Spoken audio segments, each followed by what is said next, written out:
আউযুবিল্লাহি মিনাশ শাইতানির রাজিম বিসমিল্লাহির রহমানির রহিম নাহমাদুহু ওয়া নুসাল্লি আলা রাসূলিল কারীম আম্মা বাদ। সম্মানিত ভাই বোনেরা, আজকে আপনাদের সামনে আমি উপস্থিত হয়েছি একটি খুবই গুরুত্বপূর্ণ বিষয়ে কথা বলার জন্য। আমরা যারা অনলাইনে বিজনেস করব চিন্তা ভাবনা করছি এবং বিজনেস অলরেডি শুরু করে দিয়েছি, আসলে আমাদের মধ্যে একটি বিষয় খেয়াল রাখা উচিত, সেটা হচ্ছে যে আমরা যারা বিজনেস করছি আমাদেরকে আগে একটি সুনির্দিষ্ট গোল, মানে আমাদের লক্ষ্য আগে স্থির করতে হবে যে আমরা বিজনেসটি আসলে কিভাবে করতে চাই। আমরা কি বিজনেসটি করতে চাচ্ছি শুধুমাত্র স্বল্পমেয়াদী নাকি মধ্যমেয়াদী নাকি দীর্ঘমেয়াদী। যদি আমরা স্বল্পমেয়াদী করতে চাই, সেটা আমাদের প্রিয় ভাই বলেছেন যে 6 মাসের জন্য কোনো একটা স্বল্পমেয়াদী বিজনেস করতে পারি। আর যদি আমরা মধ্যমেয়াদী করি, তাহলে 1 থেকে 3 বছরের মতো টার্গেট নিয়ে আমরা বিজনেসটি করতে পারি। আর তৃতীয়ত আমাদের প্রিয় ভাই বলেছেন, যদি দীর্ঘমেয়াদী কোনো একটি বিজনেস আমরা করতে চাই, তাহলে আমাদেরকে সেই বিজনেসটি 1 থেকে 5 বছরের মধ্যে আমরা সময় নিতে পারি এস্টাবলিশ করার জন্য।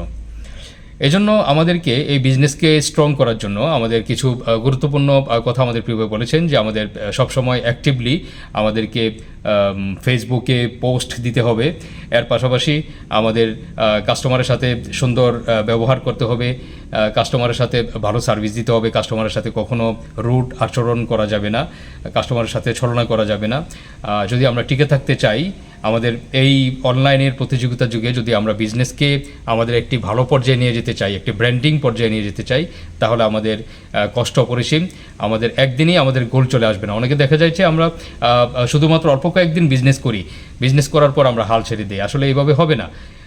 আমরা জানি যিনি কেএফসি নামক যে প্রতিষ্ঠানটি, আমরা মুরগি ভাজা খাই, এই প্রতিষ্ঠানটির মালিক সর্বমোট আপনার 99 বার বিজনেস খুলেছেন এবং 99 বারই উনি ফ্লপ করেছেন। তারপর 100তম বার যখন ইনি আপনার এই সর্বশেষ চেষ্টাটা করেছেন, তিনি বলেছেন এটা আমার সর্বশেষ চেষ্টা, তখন তিনি সফল হয়েছেন এবং তার ব্র্যান্ড আজকে সারা পৃথিবীতে আপনার ছড়িয়ে ছিটিয়ে রয়েছে। কেএফসি নামে আমরা যাকে চিনি, সে এখন বিশ্বমানের একটি ব্র্যান্ড হয়ে গিয়েছেন। তো এই জন্য আমাদেরকে প্রচেষ্টা চালিয়ে যেতে হবে। শর্টকাট কোনো রাস্তা নেই বিজনেস করার জন্য। আমাদেরকে এগিয়ে যেতে হবে, সাহস থাকতে হবে বুকে, এবং আমাদের সততা থাকতে হবে। তাহলে আমরা বিজনেসে শাইন করতে পারবো ইনশাল্লাহ। এবং আল্লাহ রাব্বুল আলামিনের নিয়ামত তো অবশ্যই প্রয়োজন, বরকত প্রয়োজন। এই জন্য আল্লাহ রাব্বুল আলামিনের বরকত এবং নিয়ামত পাওয়ার জন্য প্রতিদিন আমাদেরকে 5 ওয়াক্ত নামাজ পড়তে হবে। আমাদের পবিত্র কালামে হাকিম থেকে প্রতিদিন তেলাওয়াত করতে হবে। পবিত্র কালামে হাকিম আমাদেরকে অর্থ সহকারে বোঝার চেষ্টা করতে হবে। আমাদেরকে তাহাজ্জুদের নামাজ, যদি পারি তাহাজ্জুদের নামাজ আমাদেরকে আদায় করতে হবে। সবসময় জিকির আজকার করতে হবে।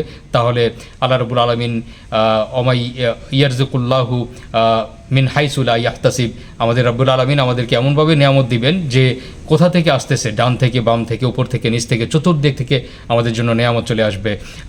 আর ওই নিয়ামতটা আমরা হিসাব করে কুলিয়ে পাবো না। এই জন্য আমরা যদি আল্লাহর হয়ে যাই, আল্লাহ আমাদের জন্য হয়ে যাবেন। আমরা সবাই আসুন আল্লাহ রাব্বুল আলামিনের রাস্তায় নেমে যাই এবং নিজেদেরকে হালাল রিজিকের পথে নেমে যাই। সুদ ঘুষ এই সমস্ত জিনিস থেকে মুক্ত থাকি, নিজেদেরকে সঠিকভাবে পরিচালনা করার চেষ্টা করি। আপনারা সবাই ভালো থাকবেন। আমি মোহাম্মদ আলামিন, যুক্ত হয়েছি মালয়েশিয়া থেকে। আমি রয়েছি চমৎকার এই প্ল্যাটফর্মে 3য় বেস থেকে আমি ভলেন্টিয়ারিং করে যাচ্ছি। আর আমার নিজ জেলা ইলিশের বাড়ি চাঁদপুরে। আপনারা সবাই ভালো থাকবেন। আসসালামু আলাইকুম ওয়া রাহমাতুল্লাহি ওয়া বারাকাতুহু।